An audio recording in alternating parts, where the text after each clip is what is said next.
Hello student, आज हम next topic है मिडवाइफरी के अंदर सेप्टिक अबॉर्शन के बारे में पढ़ेंगे। ठीक है, सेप्टिक अबॉर्शन क्या है? Septic abortion any abortion associate with clinical evidence of infections of the uterus and it's content is called septic abortions.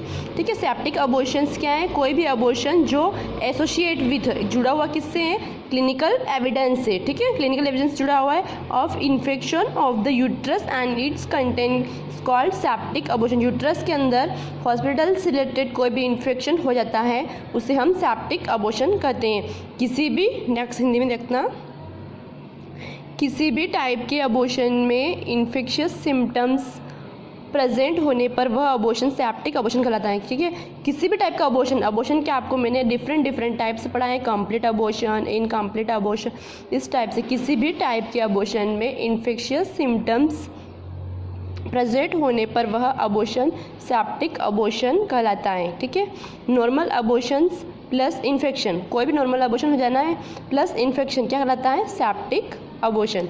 ठीक है, किसी अबॉर्शन को सेप्टिक अबॉर्शन कहा जा सकता है जब इनमें से निम्न लक्षण उपस्थित हो।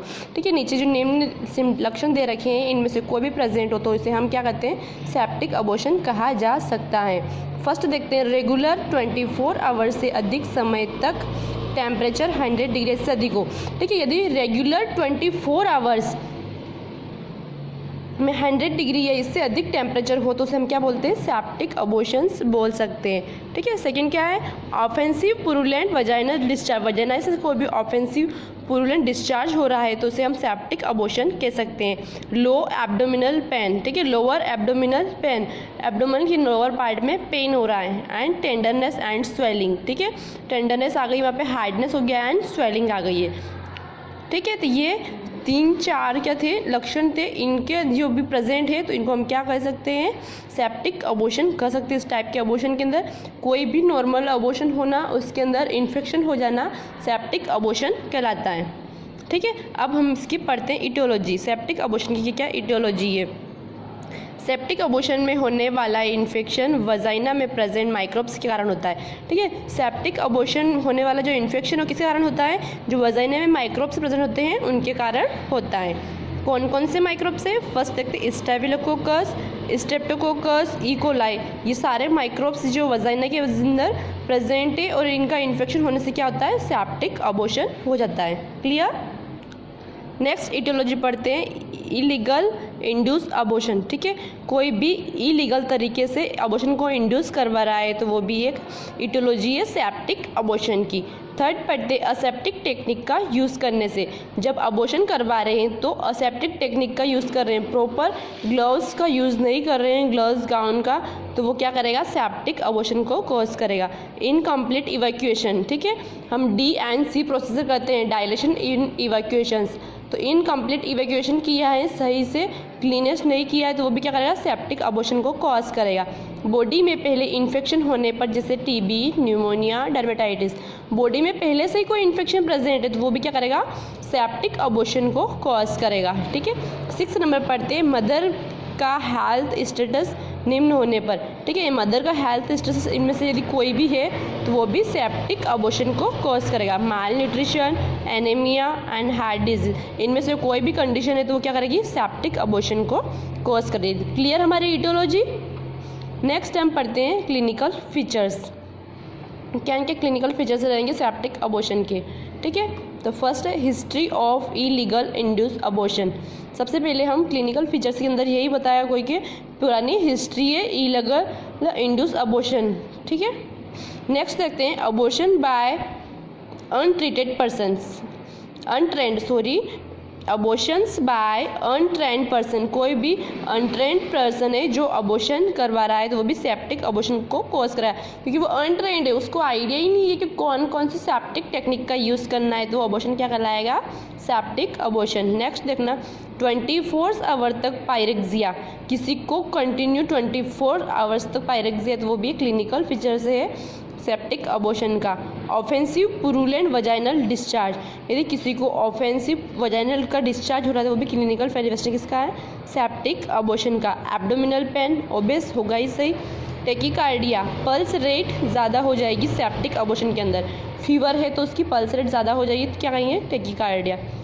पेन ड्यूरिंग पाल्पेशन, जब हम उसका एब्डोमेन पाल्पेट करेंगे तो उसको पेन होगा, ठीक है। जिडीनेस या डिजीनेस, ठीक है, जिडीनेस होगा या डिजीनेस, चक्कर आएंगे। क्लिनिकल, उसका ऑलरेडी ब्लड लॉस हो रहा है तो उसको क्या होगा, सेप्टिक अबॉर्शन के अंदर डिजीनेस कंडीशन होगी। Restlessness, anorexia, weakness, nausea, infection अधिक होने पर शोक भी हो सकता है, ठीक है।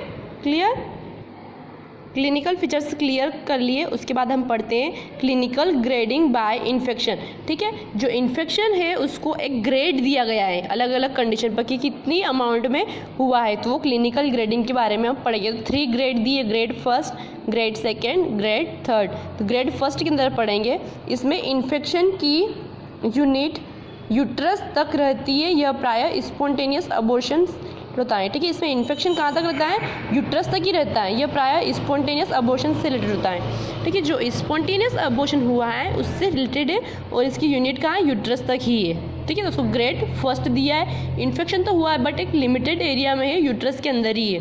ग्रेड सेकेंड, इसमें इन्फेक्शन निम्न ऑर्गन तक सेपरेट हो सकता है। इसमें इन्फेक्शन क्या हो, इन ऑर्गन तक सेपरेट फैल सकता है, जैसे कि perimetrium, fallopian tubes, ovary, pelvic, peritoneum.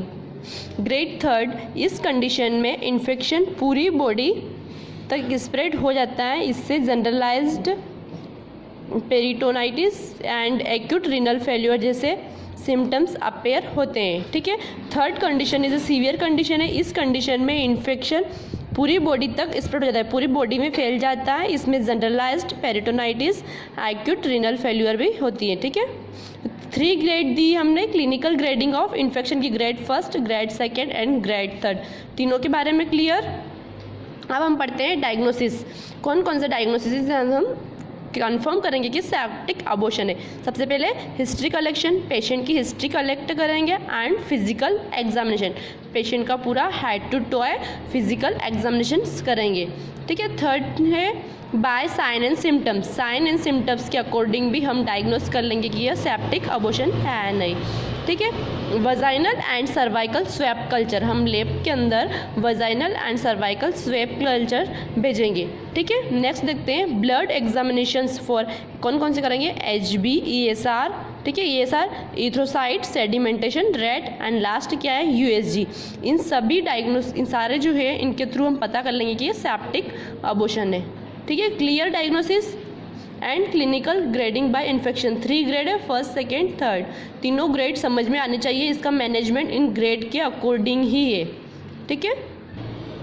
Next पढ़ते हैं हम कॉम्प्लिकेशंस। सेप्टिक अबॉर्शन की क्या क्या कॉम्प्लिकेशन है, तो एक तो है इमीडिएट और एक है रूटीन।